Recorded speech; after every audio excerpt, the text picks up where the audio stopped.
કરીને ખૂબ જ અત્યાર સુધી ખૂબ જ સુંદર આગેવાનીને માટે આભાર વ્યક્ત કરું છું અને ખાસ અમે આજે ખ્રિસ્તી સેવા મહિલા સંગઠન સીએનઆઈ ગુજરાત ડાયોસિસ તરીકે સીએનઆઈ રાણીપુર સિનિયર સિટીઝનની મુલાકાતે અમે આવી શક્યા તેના માટે આપ સર્વનો આભાર માનું છું. મારી સાથે ખ્રિસ્તી સેવા મહિલા સંગઠનના સેક્રેટરી લેતિનાબેન છે, તેમજ ખ્રિસ્તી ગુરુજીવન સપ્તાહના કન્વીનર જેનિફરબેન ભાભોર છે. એ સર્વનો આ સમયે આભાર માનું છું. અત્યારે આપણે ખાસ કરીને પ્રભુના વચનો તરફ થોડો સમય મનન કરવા માંગીએ છીએ. ખૂબ જ જાણીતો શાસ્ત્ર પાઠ આપણે બાઇબલમાં જોઈ શકીએ છીએ કે ઘણા બધા વ્યક્તિઓના જીવન વિશે બાઇબલ આપણને બતાવે છે, એમના જીવન વિશે બતાવે છે, એમના કાર્ય વિશે, એ કઈ જગ્યાથી આવે છે એ બાબત વિશે પણ આપણે જોઈ શકીએ છીએ. પરંતુ અહીંયા આપણે બાઇબલમાંથી આજે આપણે વચન વાંચ્યું અયબનું પુસ્તક તેનો 42મો અધ્યાય અને વચન 1 થી 17 સુધી એ વ્યક્તિના જીવન વિશે આજે આપણે થોડો સમય જોવા માંગીએ છીએ. પરંતુ આપણે 42મો અધ્યાય વાંચ્યું, પરંતુ શરૂઆતમાં જ આપણે જોઈ શકીએ છીએ અયુબનું પુસ્તક તેનો પહેલો અધ્યાય અને પહેલી જ કલમમાં અયુબ કયા દેશનો હતો અને ત્યાર પછી એના વિશેની વાત બાઇબલ સ્પષ્ટ રીતે જણાવે છે. પહેલી જ કલમમાં ત્યાં લખવામાં આવ્યું છે કે અયુબ એ કેવો હતો. પહેલી જ કલમમાં પહેલો જ શબ્દ અયુબ માટે વાપરવામાં આવ્યો છે, તે નિર્દોષ હતો. અયુબ વિશે લખવામાં આવ્યું છે કે તે નિર્દોષ હતો. ત્યાર પછી બીજી બાબત ત્યાં દર્શાવવામાં આવી છે, કેવો હતો. પહેલી જ કલમ વાંચો, ત્યાં લખવામાં આવ્યું છે કે બીજી બાબત ત્યાં એ દર્શાવે છે કે તે પ્રામાણિક હતો. ત્યાર પછી ત્રીજી બાબત એના વિશે લખવામાં આવી છે કે કોણ હતો એ ઈશ્વર ભક્ત હતો. અને ચોથી બાબત ત્યાં લખવામાં આવી છે કે તે ન્યાયી ભૂંડાઈથી દૂર રહેનાર. કેવો હતો. ભૂંડાઈથી દૂર રહેનાર. એક ખ્રિસ્તી વ્યક્તિના જીવનની અંદર આપણે જોઈ શકીએ છીએ કે ચાર બાબતો: નિર્દોષ, પ્રામાણિકતા, અને ત્યાર પછી ઈશ્વર ભક્ત અને ભૂંડાઈથી દૂર રહેનાર. અને એવી જ બાબતો બાઇબલમાં ઘણા બધા એવા વ્યક્તિઓના વિશે દર્શાવે છે. નૂહના વિશે જોઈએ તો એના વિશે શું લખવામાં આવ્યું છે? કેવો વ્યક્તિ હતો? ન્યાયી, ધર્મી માણસ. ધર્મી હતો. એ સમય દરમિયાન એ ન્યાયી માણસ અને ધર્મી એના વિશેના શબ્દો લખવામાં આવ્યા છે. અને એના આધારે પ્રભુ એની સાથે કાર્ય કરે છે. ત્યાર પછી આપણે જોઈ શકીએ છીએ અયુબના વિશે જ આપણે આજે વાત કરવા માંગીએ છીએ, બીજા વ્યક્તિઓ વિશે નહીં. નિર્દોષ એટલે કે નિર્દોષ આપણે બાઇબલ પણ કહે છે કે નિર્દોષ વિશે એક વાત કરવામાં આવી છે. માથીની લખેલી સુવાર્તા તેનો 19મો અધ્યાય અને 13મી કલમમાં 19મો અધ્યાય અને 13મી કલમમાં ત્યાં લખવામાં આવ્યું છે કે કોના વિશે લખવામાં આવ્યું છે? બાઇબલ ખોલીને તમે જોઈ શકો છો. બાળકો વિશે લખવામાં આવ્યું છે. બાળકના જેવો એક મોટો વ્યક્તિ, એનું લગ્ન થઈ ગયું હતું, એના બાળકો હતા, એ વ્યક્તિના વિશે લખવામાં આવ્યું છે કે એ બાળક જેવો હતો. નિર્દોષ શબ્દ વાપરવામાં આવ્યો છે અને ત્યાં કહ્યું છે કે એ બાળક જેવો હતો. આજે આપણે જોઈ શકીએ છીએ કે આપણે આજે આપણા માટે બાળક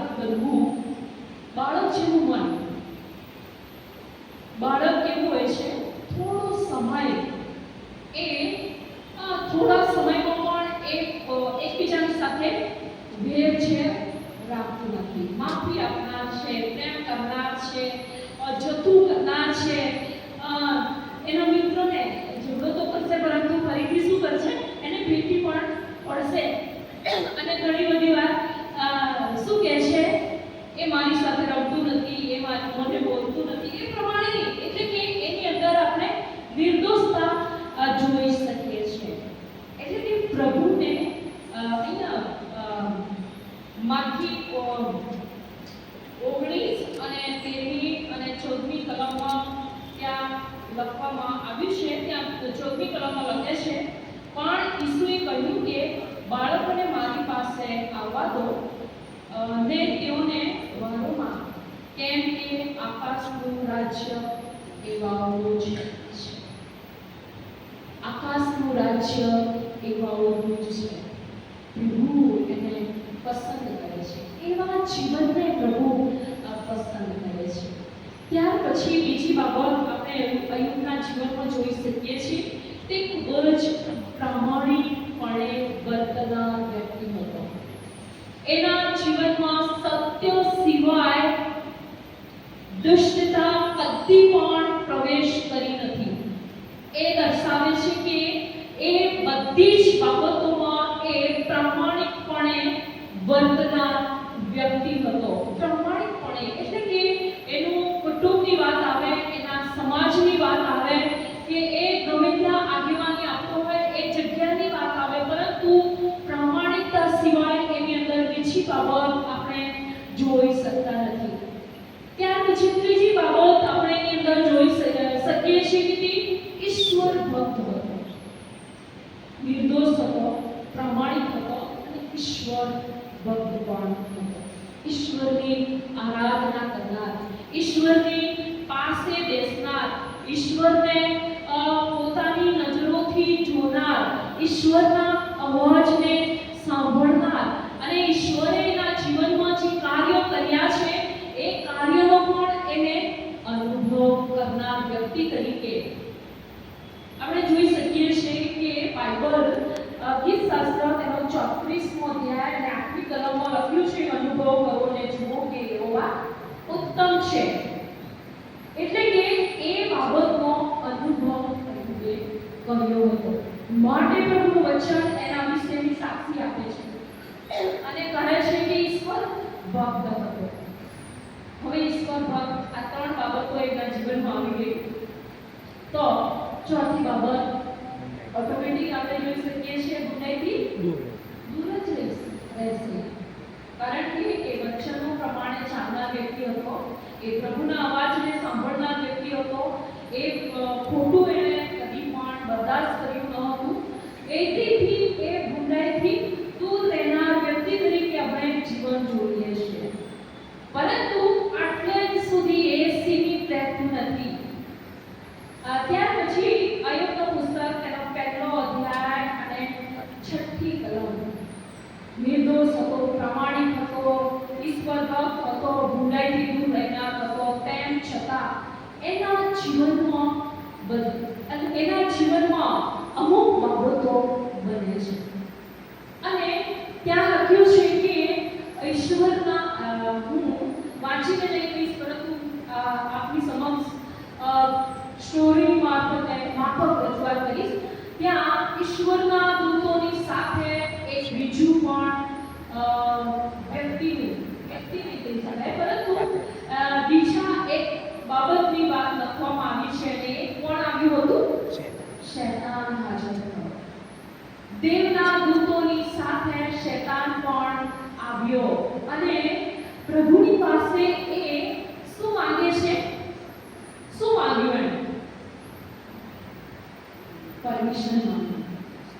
પરમિશન માંગે છે કે અયુબ તારા માટે તારી ભક્તિ એટલા માટે કરે છે કે કેમ કે તે એને શું આપ્યું છે? શું હતું એની પાસે? એ સમયમાં અયુબ ખૂબ જ ધનવાન વ્યક્તિ તરીકે જોઈ શકીએ છીએ. એ સમયમાં એની પાસે ખૂબ જ ઘેટા બકરા હતા, ઢોર હતા. એની પાસે ખૂબ જ, અહીંયા લખવામાં આવ્યું છે, એની પાસે બાળકો પણ બંગલો હતા. એટલે કે બધા જ આશીર્વાદોથી પ્રભુએ એને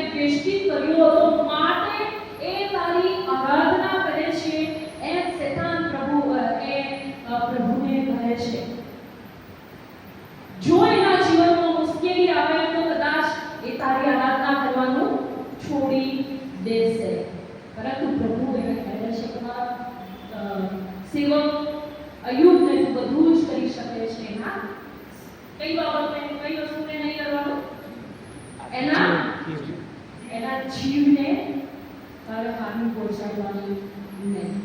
ત્યાર પછીની બાબત આપણે એના જીવનમાં જોઈ શકીએ છીએ કે ઘણી બધી મુશ્કેલીઓ આપણે જોઈ શકીએ છીએ.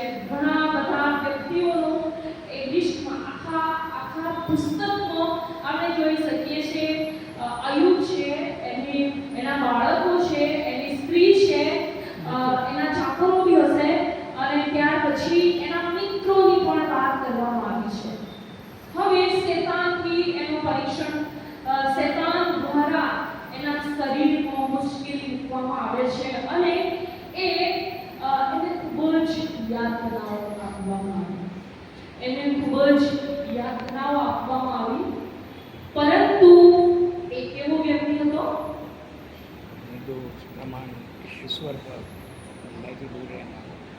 નિર્દોષ હતો, પ્રામાણિક હતો, ઈશ્વર ભક્ત હતો, ગુંડાઈથી દૂર અને ગુંડાઈથી દૂર રહેનાર વ્યક્તિ હતો.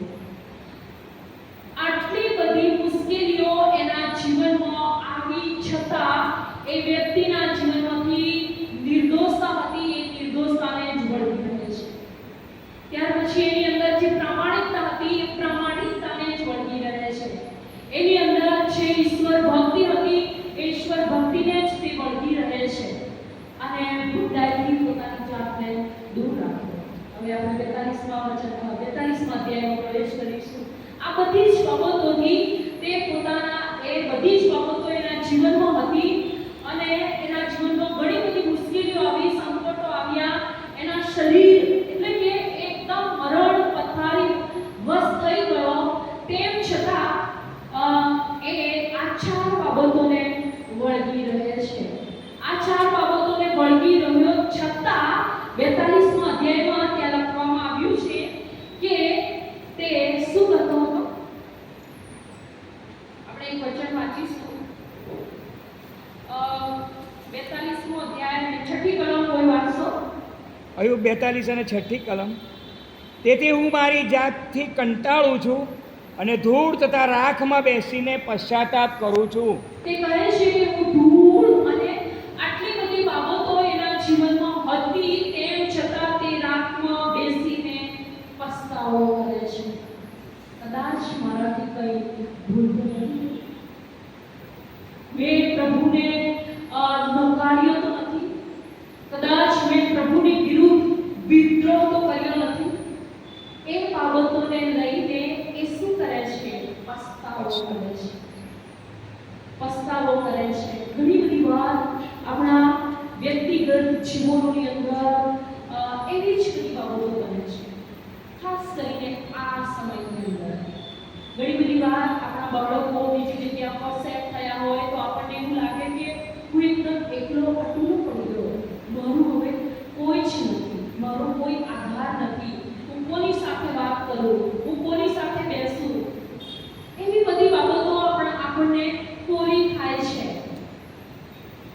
અને એ જ અહીંયા બતાવવામાં આવ્યું છે. એ જ પ્રમાણેની બાબતો એના જીવનમાં આપણે જોઈ શકીએ છીએ. બીમારીઓ આવે છે, મુશ્કેલીઓ આવે છે. એના મિત્રો દ્વારા, એની પત્ની દ્વારા એને કહેવામાં આવે છે કે તું તારા જન્મદિવસને શ્રાપ દઈને ભૂલી જા, એવું કહેવામાં આવે છે. પરંતુ એ દિવસને કદી પણ શ્રાપ આપવો એવું માનું હતું કે પ્રભુએ બનાવેલા દરેક દિવસ એવા છે, સારા અને સુંદર છે. બાઇબલ કહે છે બાબતે જ્યારે પ્રભુએ સૃષ્ટિનું સર્જન કર્યું, પહેલા દિવસે જે વસ્તુઓ બનાવી, ત્યાર પછી સાંજ થઈ ત્યારે પ્રભુએ કહ્યું, જોયું અને પ્રભુએ કહ્યું સારું છે, શ્રેષ્ઠ છે, ઉત્તમ છે, આશીર્વાદ દેવું છે. એટલે કે બધું જ સારું છે. અહીંયા એવી જ બાબતો અયુબના જીવનમાં આપણે જોઈ શકીએ છીએ. એ થોડો સમય એના જીવનને માટે ખૂબ જ મુશ્કેલીનો સમય રહ્યો, પરંતુ અહીંયા એ બાબતો બને છે કે એની પાસે હતું એનાથી પણ વધારે એને પ્રભુએ આપ્યું. લખ્યું છે ને, હવે જ્યારે બાઇબલ વાંચવામાં આવી ત્યારે લખવામાં આવ્યું છે કે 3 દીકરીઓ હતી અને એ સમયમાં બધાથી સુંદર નથી. આપણે કલ્પના કરી શકીએ એટલે કે પ્રભુએ ઈશ્વરે એટલે કે આ ચાર બાબતોને લઈને સતત અયુબ ચાલ્યો અને છેલ્લે પ્રભુ એને આશીર્વાદ આપે છે. આપણે જે પરિસ્થિતિમાં છીએ એ જ પરિસ્થિતિમાં પ્રભુ આપણને રહેવા દેતા નથી. આપણા માટે નવો દિવસ ઉગે છે, નવું જીવન આવે છે, નવા આશીર્વાદો આવે છે અને નવું બળ, નવી હિંમત અને આ બધી જ બાબતો અયુબના જીવનમાં 42માં અધ્યાયમાં પ્રભુ સ્પષ્ટપણે કહે છે કે એની પાસે જે વીરતા બળતરા હતા, ઢોર બળદ હતા, ગાયો હતી, ઊંટો હતા, એનાથી પણ વધારે પ્રભુએ આશીર્વાદ એને આપ્યો. અને આ પ્રભુનું વચન આપણને એ જ કહે છે ગમે એવી પરિસ્થિતિ આવે, પ્રભુને જે પસંદ છે એ પ્રમાણેના જીવનમાં આપણે આગળ વધીએ. પ્રભુને નિર્દોષતા પસંદ છે, પ્રામાણિકતા પસંદ છે, ઈશ્વર ભક્તિ અને બુરાઈથી દૂર. આ ચાર બાબતો લઈને અયુબ ચાલે છે. એના જીવનમાં મુશ્કેલીઓ આવી છે, તેમ છતાં આ બાબતોને તે વળગી રહે છે અને છેલ્લે પ્રભુ એને આશીર્વાદો ઉપર આશીર્વાદ આપે છે. તમે આજે વિચાર કરી શકો, ઘણા સમય પહેલા જ્યારે કદાચ આપણે નાના હોઈએ, આપણા મા બાપ ખેતીવાડી કરતા હોય, કશું જ પણ ના હોય, એ સમયને યાદ કરીએ અને આજના સમયને યાદ કરીએ. એ સમયથી આજે વિશેષ છે. આજે આપણી પાસે વધારે છે. એટલે કે પ્રભુ એમ જ આપણને રહેવા દેતા નથી, આશીર્વાદો ઉપર આશીર્વાદ આવે છે, પરંતુ જ્યારે મુશ્કેલીઓ આવે ત્યારે નાસીપાસ, હતાશા, નિરાશ થવાની જરૂર નથી. એ અયુબ પ્રભુની પાસે બેસી જાય છે અને પસ્તાવો કરે છે. મુશ્કેલી પણ લઈને આવ્યો કોઈ આ બાબત પણ આપણને બાઇબલ સ્પષ્ટ રીતે કહે છે કે શૈતાન એની લઈને આવે છે, પરંતુ જે બાબતો એના જીવનમાં હતી એ બાબતોને એ વળગી રહે છે. પ્રભુ આપણા જીવનને પણ એવા જ આશીર્વાદો આપવા માંગે છે, પરંતુ આપણે આ જ બાબતોમાં આગળ વધીએ છીએ. અયુબ આ ચાર બાબતોને વળગી રહ્યો અને છેલ્લે પ્રભુએ એને આશીર્વાદોથી ભરપૂર કર્યો. પ્રભુ પણ આપણા જીવનમાં એ જ બાબતો કરવા માંગે છે. આપણા જીવનમાં ગમે એવી બાબતો કરી છે એ બાબતોને વિસરીને આપણે પ્રભુ તરફ નજર કરતા આપણે આગળ અને આગળ વધી આપતા છીએ. આ વચનોથી પ્રભુ આપણા સર્વને પુષ્કળ